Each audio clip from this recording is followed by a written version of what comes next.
নমস্কার বন্ধুরা, Papiya's cooking and lifestyle চ্যানেলে আপনাদের সবাইকে স্বাগত। আশা করি আপনারা সবাই খুব ভালোই আছেন। আজকে আমি সম্পূর্ণ নিরামিষ আলু পটলের তরকারি রান্না করে দেখাবো আপনাদেরকে। খুবই কম তেল, একদমই মশলা ছাড়া। তো আমার এই ভিডিওটা না টেনে শেষ পর্যন্ত পুরোটা দেখবেন। ভালো লাগলে অবশ্যই করে লাইক কমেন্ট শেয়ার করবেন। আর আমার সঙ্গে থেকে দেখতে থাকুন আমি কম তেল মশলা ছাড়া কিভাবে সুস্বাদু আলু পটলের তরকারি রান্না করে দেখাচ্ছি আপনাদেরকে। দেখুন বন্ধুরা, আমি এখানে কিছুটা আলু আর পটল কেটে পরিষ্কার করে ধুয়ে নিয়েছি। আর আলুগুলোকে দেখুন এইভাবে ডুমো করে কেটে নিয়েছি, আর পটল এইভাবে কেটে নিয়েছি। এবার আলুগুলোকে সেদ্ধ করে নেওয়ার জন্য গ্যাসে দেখুন এই পাত্রে আমি কিছুটা জল বসিয়ে দিয়েছি। জল গরম হয়ে গেছে। এই জলের মধ্যে আলুগুলোকে দিয়ে দিচ্ছি। সব আলুগুলো জলে দিয়ে দিলাম, দিয়ে গ্যাসের ফ্লেমটা হাইতে করে দিয়েছি। এবার হাফ চামচ নুন দিয়ে দিলাম। নুন খুব ভালোভাবে আলু আর জলের সঙ্গে মিশিয়ে দিলাম। ওদিকে একটা ওভেনে আলু সেদ্ধ হচ্ছে, এদিকে আমি আরেকটা ওভেনে কড়াই বসিয়ে কড়াই গরম করে কিছুটা পরিমাণে সর্ষের তেল দিয়েছি। এবার এই তেলে পটলগুলোকে ভেজে নেব।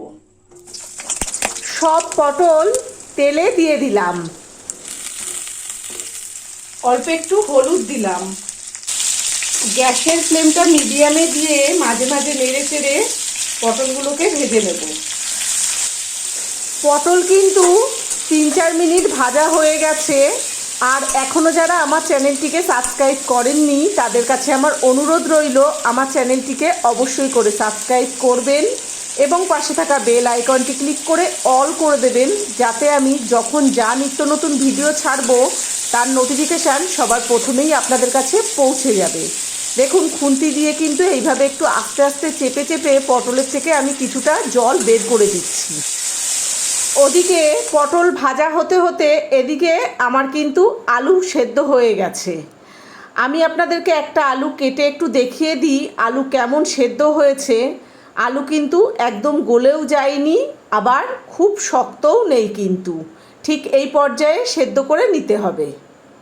দেখুন পটল যখন এইরকম পর্যায়ে ভাজা হয়ে যাবে তখন কিন্তু পটলে অল্প করে নুন দিতে হবে। নুন বেশি দেওয়া যাবে না, অল্প করে নুন দিয়ে পটলটাকে আরো 1-1.5 মিনিট ভেজে নিতে হবে। আমি অল্প করে একটু নুন দিয়ে দিলাম, দিয়ে পটল আরো 1-1.5 মিনিট ভেজে নেব, যাতে নুন পটলের মধ্যে একটু ঢুকে যায়। নুন দেওয়ার পরে গ্যাসের ফ্লেমটাকে হাইতে করে দিতে হবে, দিয়ে একটু কন্টিনিউ নেড়ে চেড়ে পটল ভেজে নিতে হবে। 1.5 মিনিট পটল ভাজা হয়ে গেছে, এবার তেল থেকে তুলে নেব। পটল কড়াই থেকে নামিয়ে নিয়ে যেটুকু তেল ছিল তার মধ্যে আর 1 চামচ সর্ষের তেল দিয়েছি।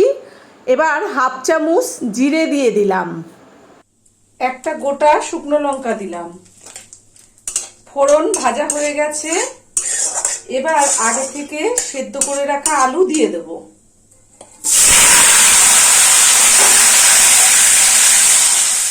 অল্প করে একটু হলুদ দিলাম। এবার হলুদ খুব ভালোভাবে আলুর সঙ্গে মিশিয়ে দিচ্ছি। গ্যাসের ফ্লেমটা হাইতে করে দিয়ে আলুগুলোকে একটু লাল লাল করে ভেজে নেব। দেখুন আলু বেশ লাল লাল করে ভাজা হয়ে গেছে।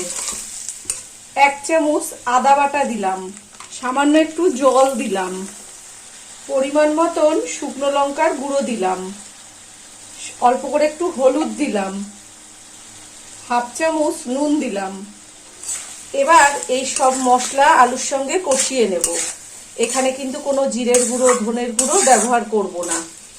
আর আমি এখানে শুকনো লঙ্কার গুঁড়ো দিয়েছি, আপনারা চাইলে কিন্তু কাঁচা লঙ্কা বেটে দিতে পারেন। আর নুন দেওয়ার সময় কিন্তু খেয়াল রাখবেন, আলু সেদ্ধ করার সময় নুন দেওয়া ছিল আর পটল ভাজার সময় কিন্তু নুন দিয়েছি। আলু আর মশলা 1 মিনিট কষিয়ে নিয়েছি। এই পর্যায়ে ভেজে রাখা পটল দিয়ে দিলাম। এবার আলু পটল আর মশলা 2 মিনিট কষিয়ে নেব। দেখুন বন্ধুরা, আলু পটল আর মশলা খুব সুন্দর কিন্তু কষানো হয়ে গেছে। এই পর্যায়ে আমি গরম জল দেব। আলু তো আগে থেকে সেদ্ধ করে নিয়েছি, আর পটলও ভাজার সময় কিন্তু সেদ্ধ হয়ে গেছে। এবার একটু গরম জল দিয়ে দিলে রান্না কিন্তু খুবই তাড়াতাড়ি হয়ে যাবে।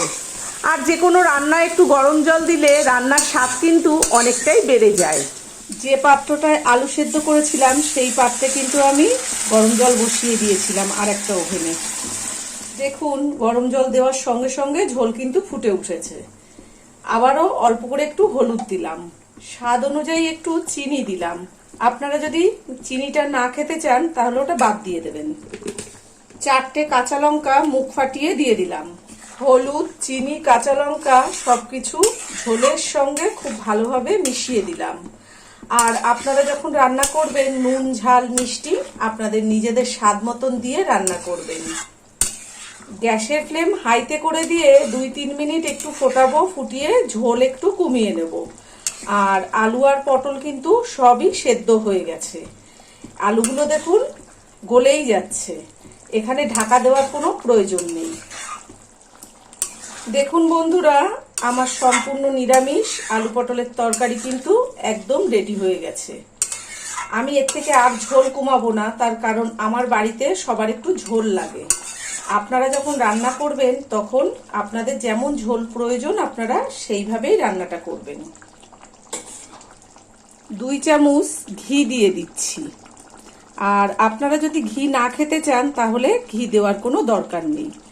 এখানে কিন্তু কোনো গরম মশলা দেওয়ার দরকার নেই। এইভাবে আলু পটলের তরকারি রান্না করলে এখানে কোনো গরম মশলা, ধনেপাতা কিচ্ছু দেওয়ার দরকার নেই। যদি ঘি খেতে চান তাহলে একটু ঘি দেবেন, না হলে সেটাও বাদ দিয়ে দেবেন। ঘি তরকারির সঙ্গে খুব ভালোভাবে মিশিয়ে দিলাম। আর দেখুন আলু গলে গিয়ে ঝোল কিন্তু অনেক ঘন হয়ে গেছে। এবার গ্যাসটা নিভিয়ে দেব, দিয়ে 5 মিনিট ঢাকা দিয়ে রাখবো, তারপরে পরিবেশন করে আপনাদেরকে দেখাবো। দেখুন বন্ধুরা, আমার সম্পূর্ণ নিরামিষ আলু পটলের তরকারি কিন্তু একদম রেডি হয়ে গেছে। আর আজকে আমি যেভাবে এই আলু পটলের তরকারি রান্না করলাম ঠিক এইভাবেই আপনারা বাড়িতে রান্না করবেন, করে নিজেরা খাবেন, সবাইকে খাওয়াবেন। আশা করি আপনাদের খুব ভালো লাগবে। এই আলু পটলের তরকারি গরম ভাত, রুটি, লুচি, পরোটা যা কিছুর সঙ্গেই খাবেন না কেন অসাধারণ লাগবে খেতে। তো আজকে আমার এই আলু পটল রান্না আপনাদের কেমন লেগেছে সেটা কিন্তু অবশ্যই কমেন্ট করে জানাবেন। ভালো থাকবেন, সুস্থ থাকবেন। ধন্যবাদ।